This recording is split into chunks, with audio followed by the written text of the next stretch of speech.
গতকাল ককরোচ জনতা পার্টির আন্দোলন নিয়ে যে আলোচনা করেছিলাম তার একেবারে শেষে বলেছিলাম এই আন্দোলন মোদি সরকার তথা বিজেপির কিচ্ছুটি করতে পারবে না এবং আলটিমেটলি জিতবেন মোদি। শুধু 29-এ নয়, আগামী অন্তত 3টে ইলেকশন মোদি জিতবেন। শুনে রাখুন, সে কথাটা যে এত তাড়াতাড়ি সত্যি হবে আমি নিজেও ভাবিনি। আন্দোলনের মুখ সোনাম ওয়াংচুক যে এত তাড়াতাড়ি সারেন্ডার করবেন সেটা আমিও ভাবিনি। কি হলো ঘটনাটা বলি। সোনাম ওয়াংচুক তার অনশন প্রত্যাহার করেছেন। এই খবরটা নিশ্চয়ই এতক্ষণে পেয়ে গেছেন সবাই। এই খবরের তাৎপর্য বিশ্লেষণ করার জন্য এখনকার এই প্রতিবেদনটি, মানে হঠাৎ কি এমন হলো যে সোনাম ওয়াংচুক তিনি সারেন্ডার করে দিলেন, সেই ব্যাখ্যায় যাব। তবে সেই ব্যাখ্যায় যাওয়ার আগে একবার এই খবরটিতে চোখ বুলিয়ে নেওয়া যাক, যেটা বিভিন্ন সংবাদ মাধ্যমে বেরিয়েছে। সংবাদ মাধ্যমগুলোতে যে খবরগুলো বেরিয়েছে তার থেকে জানা যাচ্ছে 3টে বিশেষ আশ্বাস পেয়ে অনশন ভেঙেছেন সোনাম ওয়াংচুক। এই দেখুন, তাকে হাতে ফলের রস খাইয়ে তার অনশন ভাঙছেন। কে ভাঙছেন? তার দলের কেউ নয়। ভাঙছেন কে? ভাঙছেন মন্ত্রী জেপি নাড্ডা, স্বাস্থ্যমন্ত্রী। তিনি ভারতের। তিনি, তার সঙ্গে রয়েছেন কে? জিতেন্দ্র সিং। তারা কোথায়? ককরোচ পার্টি, তার সতীর্থরা কোথায়? কংগ্রেস। তাদের হাত থেকে উনি খাচ্ছেন না ফলের রস, খাচ্ছেন এখানে। দেখুন, দেখলেন তো? তো 3টে আশ্বাস তিনি পেয়েছেন। কি সেই আশ্বাসগুলো? বিভিন্ন সংবাদ সংস্থার প্রতিবেদনে বলা হয়েছে ভারত সরকারের পক্ষ থেকে 3টে আশ্বাস পাওয়ার পরই 26 দিনের অনশন ভাঙার সিদ্ধান্ত নিয়েছেন সমাজকর্মী পরিবেশবিদ সোনাম ওয়াংচুক। শুক্রবার সকালে সামাজিক যোগাযোগ মাধ্যমে একটি ভিডিও পোস্ট করে এই শর্তগুলির কথা জানিয়েছেন তিনি নিজেই। কি বলেছেন শর্তগুলো? ওয়াংচুক জানিয়েছেন যন্তর মন্তরের শান্তিপূর্ণ প্রতিবাদে যোগ দেয়া আন্দোলনকারীদের বিরুদ্ধে কোনো মামলা রুজু হবে না বলে লিখিত প্রতিশ্রুতি দিয়েছে সরকার। 20 জুলাই সংসদ অভিযানে অংশ নেয়া আন্দোলনকারীদের বিরুদ্ধে আইনি পদক্ষেপ না নেয়ার আশ্বাসও দেয়া হয়েছে। এটা ছিল দ্বিতীয় প্রতিশ্রুতি। আর তৃতীয় ভিডিও বার্তায় ওয়াংচুক আরও জানিয়েছেন দেশে পরীক্ষা ব্যবস্থার ত্রুটিগুলো নিয়ে সংসদে আলোচনা করবে সরকার এবং দেশের বিরোধী দলগুলো। এই বিষয়েও খেয়াল করবেন কথাটা, দেশে পরীক্ষা ব্যবস্থা ত্রুটিগুলো নিয়ে সংসদে আলোচনা করবে সরকার এবং দেশের বিরোধী দলগুলো। এ পর্যন্ত কি ছিল? এ পর্যন্ত ছিল সরকার আলোচনা করতে চাইছে আর বিরোধী দলগুলো তারা এই আন্দোলনকে সমর্থনের নামে বয়কট করছিল আলোচনা। আর ওয়াংচুক বললেন না, তারা এখনো এই আলোচনা করবে। তাদের কাছ থেকে মত নিয়ে বলেছেন না, তাদের কারো কাছ থেকে মত নেননি, কিন্তু বলেছেন তারা করবে, কারণ তিনি জানেন এগুলো করতেই হবে। এই বিষয়ে কেন্দ্রের কাছ থেকে লিখিত আশ্বাস মিলেছে বলে ওয়াংচুক জানিয়েছেন। এর পাশাপাশি কেন্দ্র আবার কি জানিয়েছে? সেন্ট্রাল গভর্নমেন্ট তারা বলেছে নিটের প্রশ্নপত্র ফাঁসের পর যেসব শিক্ষার্থীরা আত্মহত্যা করেছে তাদের পরিবারকে পর্যাপ্ত ক্ষতিপূরণ দেয়া হবে। তাও বলেননি, কিন্তু বলেছেন বিষয়টি ইতিবাচকভাবে বিবেচনা করে দেখবে কেন্দ্র। ব্যাপারটা বুঝলেন? মোদী সরকারের পক্ষ থেকে এই 3 প্রতিশ্রুতি পাওয়ার পরেই বৃহস্পতিবার রাতে অনশন প্রত্যাহার করে নিয়েছেন ওয়াংচুক। অনশন প্রত্যাহারের পর শুক্রবার সকালে প্রথম ভিডিও পোস্ট করেন ওয়াংচুক এবং সেখানে তিনি বলেন, গত 2 দিন ধরে আমি খুব কঠোরভাবে দর কষাকষি করছিলাম। খেয়াল করবেন আবার কতটা, আমি দর কষাকষি করছিলাম খুব কঠোরভাবে। মানে আমরা নই, তার সঙ্গে কেউ নেই, তিনি একা দর কষাকষি করেছেন সরকারের কাছে এবং সরকারের কাছে থেকে লিখিত আশ্বাস চাইছিলাম এগুলো করতে 2 দিন সময় লেগেছে, তাই আমাকে আরো 2 দিন অনশন চালিয়ে যেতে হয়েছে। অবশেষে আজ সরকার লিখিত আশ্বাস দিল। আর ওয়াংচুক অনশন প্রত্যাহার করার পরেই মোদি সাহেব তিনি কি করলেন, প্রধানমন্ত্রী এক পোস্টে তিনি জানালেন সোনমজিকে, মানে সোনম ওয়াংচুককে, আমার অনুরোধ, আপনি চিকিৎসকদের পরামর্শ মেনে চলুন, দৈনন্দিন কাজে ফিরুন। বুঝলেন ব্যাপারখানা? মোদি এই জন্যই হচ্ছেন মোদিজি মোদি। নরেন্দ্র মোদি কেন এই টানা অনশনে ক্রমশ ওজন কমে যাওয়া ওয়াংচুক দ্রুত সুস্থ হয়ে উঠবেন বলেও আশা প্রকাশ করেন প্রধানমন্ত্রী। এটা গেল আজকের ব্রেকিং নিউজ, খবরের একটা দিক। আর একদিকে কি চলছে, সংবাদ সংস্থাগুলো আরো জানিয়েছে সোনম ওয়াংচুক অনশন প্রত্যাহার করে নিলেও আন্দোলনে অনড় থাকবে ককরোচ জনতা পার্টি। অনশন প্রত্যাহারের জন্য ওয়াংচুককে ধন্যবাদ জানালেও এই ককরোচদের প্রতিষ্ঠাতা অভিজিৎ দীপকে তিনি স্পষ্ট বলেছেন যে কেন্দ্রীয় শিক্ষামন্ত্রী ধর্মেন্দ্র প্রধান পদত্যাগ না করা পর্যন্ত যন্তর মন্তরে তাদের প্রতিবাদ চলবেই। আন্দোলনের আরো এক বড় শরিক দেশের বিরোধী রাজনৈতিক দলগুলো, তারা এই ঘটনায় কি প্রতিক্রিয়া দিয়েছে তার স্পষ্ট বিবরণ কোথাও খুঁজে পায়নি। তবে ঘটনার অতর্কিত আঘাতে তাদের মুখের ভাষা ফুরিয়ে গেছে। সোনম ওয়াংচুকের অনশন প্রত্যাহারে তাদের কি মনোভাব হতে পারে সেটা নিয়েও আমরা আলোচনা করব। আপাতত দেখা যাক দেনা পাওনার দাঁড়িপাল্লায় কার কি প্রাপ্তি আর অপ্রাপ্তি সেই বিষয়টা। ওয়াংচুক ভিয়েনা থেকে ঘোষণা দিয়েছিলেন ধর্মেন্দ্র প্রধানকে শিক্ষামন্ত্রীর পদ থেকে না হটালে এবং লাদাখকে সংবিধানের 6ষ্ঠ তফসিলের বিশেষ রাজ্যের মর্যাদা না দিলে তিনি দিল্লিতে এসে অনশনে বসবেন, এবং যে সে অনশন নয়, ফার্স্ট আনটিল ডেথ, আমৃত্যু অনশন। দাবি পূরণের জন্য ভারত সরকারকে 2 দিনের একটা সময়সীমা দেন তিনি, এবং বলেন যখন এই আলটিমেটাম দেন তখন তার আশেপাশে কিন্তু ককরোচ পার্টির কেউ ছিল না। কিন্তু দিল্লি ফিরে আসার পর আমরা ভেবেছিলাম সবাই যে তিনি বোধহয় আলাদা একটা জায়গায় অনশন করবেন, কিন্তু তা তিনি করলেন না। তিনি চলে গেলেন যন্তর মন্তরে, ওই ককরোচদের আন্দোলনের মঞ্চে। সরকার ওয়াংচুকের দাবি মেনে নেয়নি, ফলে ওয়াংচুক অনশনে বসে গেলেন ককরোচদের সেই মঞ্চে।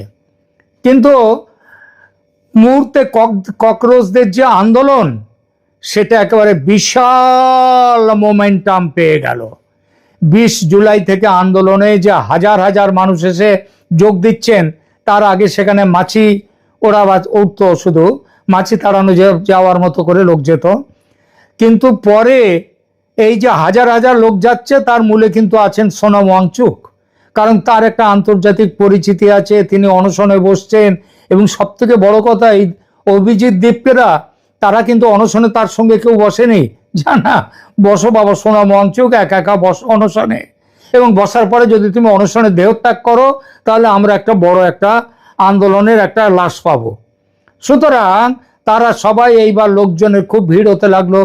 20 জুলাই থেকে যে তীব্রতা দেখা গেল আন্দোলনে, যেভাবে সংসদের অধিবেশন ভণ্ডুল হতে থাকলো, তার সবচেয়ে বড় কারণ হলো সোনম ওয়াংচুক এবং তার অনশন।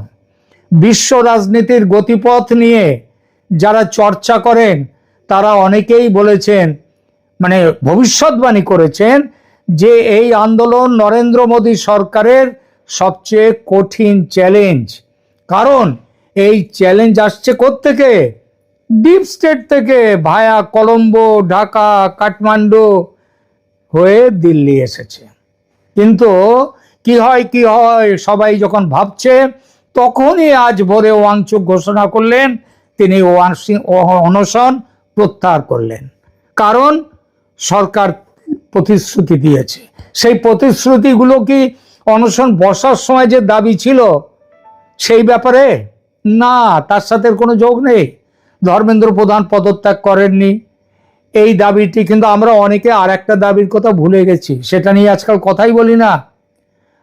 ওয়াংচুক বলেছিলেন লাদাখ নিয়েও একটা দাবি ছিল, লাদাখকে সংবিধানের 6ষ্ঠ তফসিলে আনতে হবে, রাজ্য করতে হবে, সেখানকার জমি জমা বাইরের কেউ কিনতে পারবে না, মানে আবার সেই কাশ্মীরের 370 ধারা নিয়ে আসতে হবে, সেই রকমই।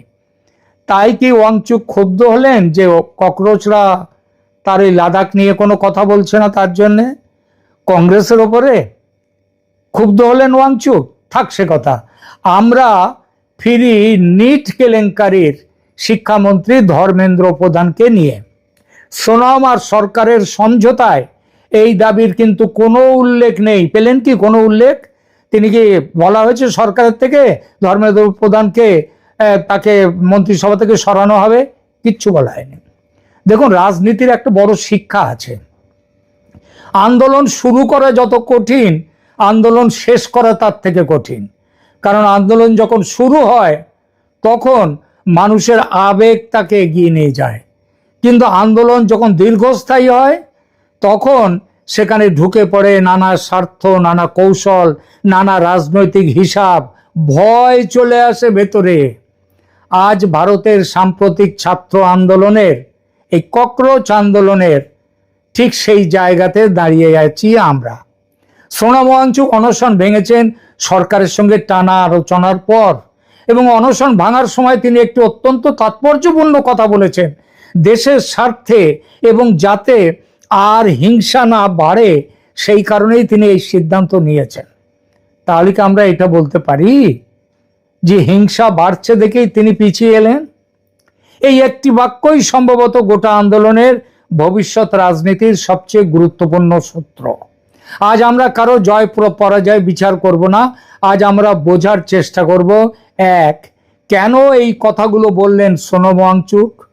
এটা কি তার দিব্য দর্শন, নাকি তিনি বুঝলেন যে তাকে ব্যবহার করা হচ্ছে? আন্দোলনের গতি প্রকৃতি দেখে কি তিনি মনে করেছেন যে যেভাবে চলছে এই আন্দোলন সেটা ঠিক পথ নয়? দুই, তার বার্তা থেকে বোঝা যাচ্ছে সরকারের সঙ্গে সমঝোতার কথাবার্তা তিনি চালিয়েছেন একা, না আছে ককরোচ পার্টির কেউ, না আছে রাহুল গান্ধী বা অন্য কোনো বিরোধী নেতা। এটা কেন? কারণ কেন্দ্রীয় মন্ত্রী জেপি নাড্ডা আর জিতেন্দ্র সিং এর হাত থেকে ফলের রস খেয়ে অনশন ভাঙছেন তিনি। কেন সেখানে ককরোচ বা কংগ্রেস দলের কেউ নেই বলুন? তিন নম্বর, এবার আন্দোলনের কি হবে? ককরোচরা কি তাদের গোপন আবাসে ঢুকে যাবে, ওই গর্ত যেখানে জায়গা আছে সেখানটায়, নাকি আন্দোলনের নামে পাথরবাজি করবে? চার নম্বর, সংসদ বয়কট চলার হিম্মত হবে কি বিরোধীদের? সোনামের সমঝোতা সূত্র অমান্য করার সাহস কি হবে কংগ্রেসের? এবং পাঁচ, যারা বলছিল মোদি শেষ হয়ে যাবে, এবার আর নেই মোদির হাল হবে হাসিনার মতো, তাদের জন্য কোনো সমবেদনা সূচক বাক্য কি দেয়া যাবে? আসুন এক এক করে এগোই। প্রথমে কেন কথা বললেন সোনাম? তার কারণ সোনাম দেখেছেন যে যেভাবে চলছে আন্দোলন সেটা ঠিক পথ নয়। সোনাম বুঝেছিলেন আন্দোলনের মুখ হয়ে উঠেছেন তিনি, অথচ তাকে বাদ দিয়ে কিছু লোক আন্দোলনকে হাইজ্যাক করছে। প্রথমে ওই অভিজিৎ দীপকে, আর অরবিন্দ কেজরিওয়াল। অভিজিৎ দীপকে একসময় আম আদমি পার্টিতে ছিলেন, একেবারে শেষ দিকে এসেছে রাহুল গান্ধী আর তার দল, আর বিরোধীরা তো এর মধ্যে সবাই আসছে, সমাজবাদী পার্টি, স্ট্যালিন, অমুক তমুক, রাজনীতি ছেড়ে দিয়ে আসছে, অভিনেতারা আসছে। আমাদের অরিজিৎ সিং এর নাম, গায়ক, তিনিও নাকি এদের সমর্থনে ছিলেন, আজকে গতকাল বলেছেন। আর আজকে যেই উঠে গেছে সোনাম ওয়াংচুকের অনশন, তিনি বলেছেন না আমি এর মধ্যে নেই। ককরোচ পার্টি যখন যন্তর মন্তর অচল করে দিচ্ছে, কংগ্রেস তখন প্রধানমন্ত্রীর বাড়ি অবরোধ করছে। কেজরিওয়াল আর তার দলবল বলছে কংগ্রেস বিজেপির বি টিম, বিজেপির হয়ে নেমেছে, আর কংগ্রেস বলছে ককরোচরা বিজেপির সুবিধা করছে। এ বলে ও দালাল, ও বলে এ দালাল, কোনো তালমেল নেই, কোঅর্ডিনেশন নেই। পরিস্থিতি এমন জায়গায় পৌঁছে যাচ্ছে যেখানে সাধারণ মানুষ যারা রাস্তায় নেমেছে তারা পড়ছে বিপদে। কেন্দ্র সরকার এনএসএ বা ন্যাশনাল সিকিউরিটি অ্যাক্ট জারি করেছে, তাতে ধরলে ব্যাস জীবন বরবাদ, আর সরকারি চাকরি পাবে না, কতদিন জেলখানার ভেতরে থাকতে হবে ঠিক নেই। সুতরাং কেন্দ্রীয় সরকার গুছিয়ে নামছে বাজারে। এফআরসিএ করেছে, ওই ফরেন বিদেশ থেকে টাকা আনবে এনজিও, সেসব আর চলবে না। ফলে প্রতিরোধ করতে গেলে যে রাজনৈতিক বুদ্ধি ও প্রজ্ঞা দরকার, সেটা না আছে ককরোচদের, না আছে কংগ্রেসের। সোনম বুঝেছেন এভাবে চললে এটা হবে অ্যানার্কি, আন্দোলন নয়, তাই তিনি সমঝোতায় গেলেন। দ্বিতীয়ত, সমঝোতার সিদ্ধান্ত কেন তিনি একা নিলেন? কারণ তিনি বুঝতে পেরেছিলেন তার সঙ্গে যারা আছে বলে আন্দোলনে নেমেছে, তারা আসলে সমস্যার সমাধান চায় না, তারা রাজনীতি করতে চায়। বিশেষ করে কংগ্রেস এবং বিরোধী রাজনৈতিক দলগুলো, তারা আন্দোলনটাকে তাদের দলীয় স্বার্থে করতে চাইছে, এতে আন্দোলনের ক্ষতি। এবং তারা মনে মনে চাইছিল সোনম ওয়াংচুক যদি এইভাবে দেহ রাখে তাহলে একটা লাশ পাওয়া যাবে, একটা শহীদ পাওয়া যাবে। তাই সরকার যখন বলছে সংসদে আলোচনা করতে রাজি, তখন কংগ্রেসের বিরোধিতা হচ্ছে আন্দোলনের আগুনে রুটি সেকে নেয়া। ওয়াংচুক কংগ্রেসকে সুবিধা দিতে অনশনে নামেননি। তৃতীয়ত, এই সিদ্ধান্ত কি মানবে ককরেচরা? যে যিনি বলেছেন, ওই যে বললেন না, আমাদের ওয়াংচুক বললেন না যে তিনি আর দেশের স্বার্থ দেখতে, গন্ডগোল যাতে না হয় তার জন্যই তিনি আন্দোলন অনশন তুলে নিলেন। আর অভিজিৎ দীপকে বলছেন কি, যে আন্দোলন জারি থাকবে, মানে এখন যেমন পাথর ছোড়া হচ্ছে, ইট ছোড়া হচ্ছে, রাস্তাঘাট বন্ধ করা হচ্ছে, সে সব থাকবে। আসলে সোনমবিহীন আন্দোলন অর্থহীন। সুতরাং ওই যেই বলুক না কেন অভিজিৎ দীপকাররা, বাজারে তাদের দেখা পাওয়া যাবে না আর। এবং আজকে অলরেডি যন্তর মন্তর প্রায় ঠান্ডা হয়ে গেছে। চতুর্থত, বিরোধীরা সেজেগুজে খেতে বসেছিল, ভাবছিল ভালো ভোজ আসছে, হয়ে গেল সেগুড়ে বালি। সংসদে যোগ দিতে হবে, আলোচনায় অংশ নিতে হবে, কংগ্রেস বাধ্য হবে সংসদ অধিবেশনে এই বিষয় নিয়ে আলোচনা করতে। তখন কংগ্রেস আমলে কত জায়গায় প্রশ্ন ফাঁস হয়েছে, কাউকে সাজা দেয়া হয়নি, সেসবগুলো আসবে। সুতরাং এখন বয়কট করতে গেলে কংগ্রেসকে আর শেষ হয়ে যাবে কংগ্রেস। পঞ্চমত, যারা ভেবেছিল মোদি শেষ, মোদি ফিনিশ, ভারতবর্ষে আর মোদি রাজত্ব থাকবে না, বিজেপি থাকবে না, ডিপ স্টেট, আন্তর্জাতিক সংবাদ মাধ্যম ডিপ স্টেট, তারাও বলেছিল যে ভারতে নাকি এখন গণতন্ত্র নেই, গণতন্ত্র নেই নাকি ভারতে। এইবার সেই জন্য গণতন্ত্র নেই বলে রাস্তায় নেমে জোর করে দখল করতে গিয়েছিল। এখন কি হলো? এখন কি হলো? আর বাংলাদেশ, সেই একটা কথা আছে না যে বানের আগে ট্যাপা ভাসে, জানেন তো, ট্যাপা মাছ একটা, সেই বৃষ্টি বান আসার আগে নদীতে বান আসলেই আবার গ্রামে গঞ্জে দেখা যায় ট্যাপা মাছ আগে ভেসে উঠতো, মরে ভেসে উঠতো। তো বাংলাদেশের হয়েছে তাই, ভারতে বান আসবে আর ওরা ওখানে ভেসে উঠছে। কি সব ছবি লাগিয়েছিল থ্রেডে, দেখছিলাম গতকাল থেকে। মানে একটা ছবির কথা দেখছি, লিখে দিয়েছে যে মোদি হাসিনার এরকম মোদি দুজনে মানে একটা কাছাকাছি গলা জড়াজড়ি করে ধরে কাঁদছে। সেখানে বলা হচ্ছে, হাসিনা বলছেন যে আমি একা নই, তুমিও আছো, জুলাই আমাদের দুজনকে খেয়েছে। সেই খাওয়াটা আর হলো না। পৃথিবীর যেসব ষড়যন্ত্রকারী, যারা ভারত বিরোধী, তারা খুব স্বপ্ন দেখেছিল যে এবার শেষ হয়ে গেল বিজেপি, আবার কংগ্রেস আসবে, ভারত বিরোধীদের স্বর্ণযুগ আসবে। সেই যুগ আর এলো না।